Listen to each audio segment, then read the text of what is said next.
Okay guys, so welcome back, and today we'll be looking at the second part in our video series. We'll be looking at income elasticity of demand.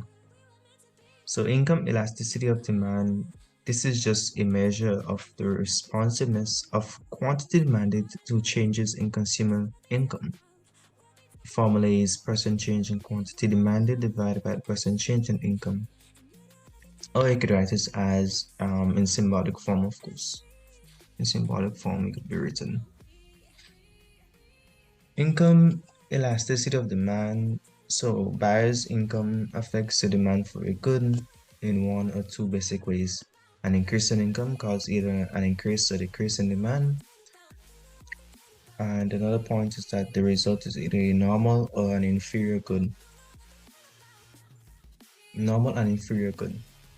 A normal good exists if an increase in income causes an increase in demand. This is seen as a positive value for the income elasticity of demand, or a coefficient of elasticity of that is greater than 0. Inferior good exists if an increase in income causes a decrease in demand. This is seen as a negative value for the income elasticity of demand, or a coefficient of elasticity that is less than 0. The case of normal goods. A normal good can further be classified as either elastic or inelastic, depending on the value of the income elasticity relative to 1. An inelastic normal good has a positive coefficient that is less than 1. It is between the range of 0 and 1. An elastic normal good has a positive coefficient that is greater than 1. So it is greater than 1. Elasticity is greater than 1. This is commonly termed a luxury or superior good. Luxury goods. A luxury or superior good exists if a relative small increase in income causes a relatively larger increase in demand. This is seen as a positive value for the income elasticity of demand greater than 1, or a coefficient of elasticity greater than 1. Avoid jumping to conclusion. So although some goods might naturally appear to be normal, inferior, superior goods, economists generally let income elasticity calculations make the actual determination. This is especially important in that a particular good might be normal for one buyer, inferior good for another, and superior for the third. Income elasticity of demand. This measure of elasticity falls into three categories or ranges. And we have the table right here. You guys could pause the video and take in the information. And here is an exercise for y'all to do just for practice. Here's another one. And then we move on to cross elasticity of demand. So cross elasticity of demand, a measure of the responsiveness of the quantity demanded to changes in price of a related good. An equation is the percent change in quantity of good X demanded divided by the percent change in price of good Y. Or you could write it in equation form. Other prices affect the demand for a good in one of three ways. An increase in the price of another good causes an increase in demand, a decrease in demand, or no change in demand. The relationship between two goods may be that of substitute, complement goods, or independent goods. Substitute goods. A substitute good exists if an increase in the price of one causes an increase in demand for the other good. This is seen as a positive value for the cross elasticity of demand, or a coefficient that is greater than 0.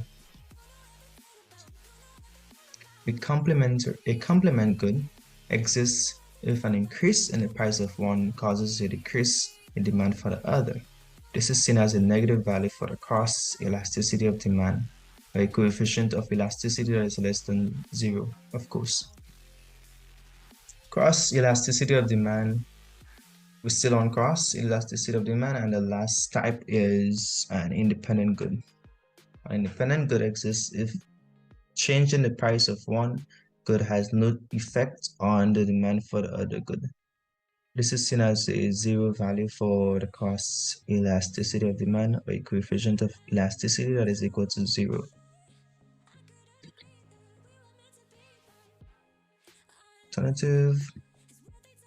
Alternative coefficient equal to 0, independent good equal to 0 as well, substitute good, complementary good. Although some goods might appear to be substitutes, complements, or independent goods, economists generally use that cross elasticity calculations to make the actual, predictions or determination. And here's an exercise for you guys to do. Here's another one. You guys could pause the video and do the exercise to show that to actually understand the content. And then we move on to price elasticity of supply. Price elasticity of supply is a measure of the responsiveness of quantity supplied to changes in price. It is computed or calculated by dividing the percent change in quantity supplied divided by the percent change in price. And here is the formula. Is the percent change in quantity supplied divided by the percent change in price. Market supply curve and price elasticity of supply. A 10% increase in the price of milk from $2 to $2.20 increased the quantity supplied by 20%, from 100 million gallons to 120 million. So the price elasticity of supply is 2.0, which is equal to 2%, which is equal to 20% divided by 10%. Yes, 20% divided by 10%.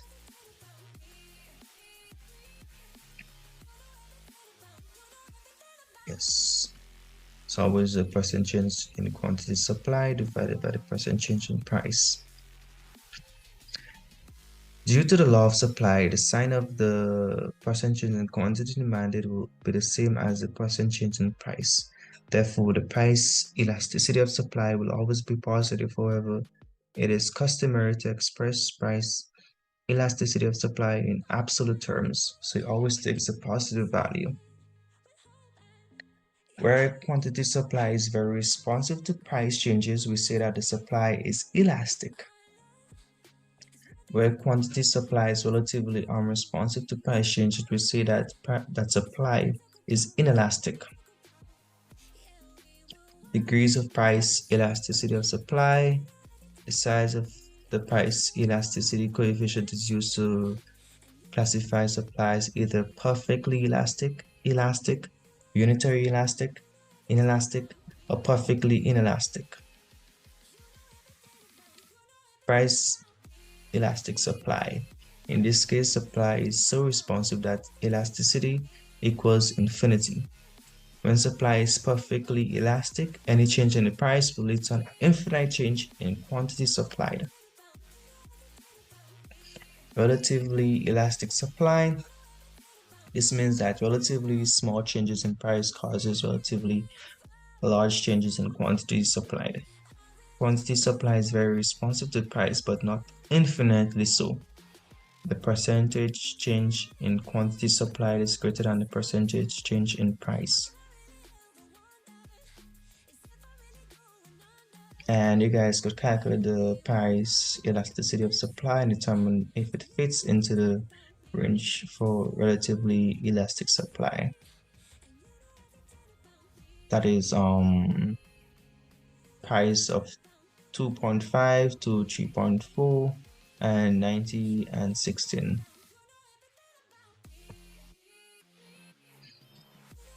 Unit elastic supply. Unit elastic means that any change in price causes an equal proportion change in quantity supplied. For example, quantity supplied always change by exactly the same percentage as price. The percentage change in quantity supplied is equal to the percentage change in price. And you guys can calculate the the price elasticity of supply and determine if it is unitary. That is a price of $1 to $1.40 and 70 to and that should be 700. Yes, 700 to 980 units, of course. Relatively inelastic supply. Relatively inelastic means that relatively large change in price causes relatively small changes in quantity supplied. Quantity supplied is not very responsive to price. The percentage change in quantity supply is less than the percentage change in price. Perfectly inelastic supply. When supply is perfectly inelastic, the quantity supplied is the same as at every price level, so the price elasticity of supply is zero. In summary, price changes does not affect the quantity supplied.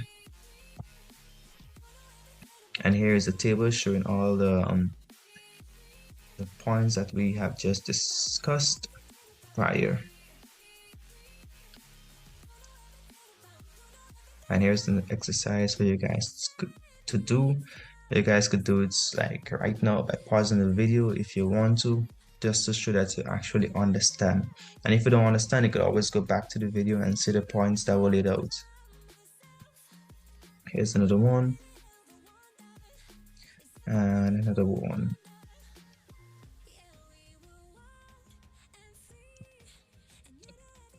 Okay, so I think that's the last slide.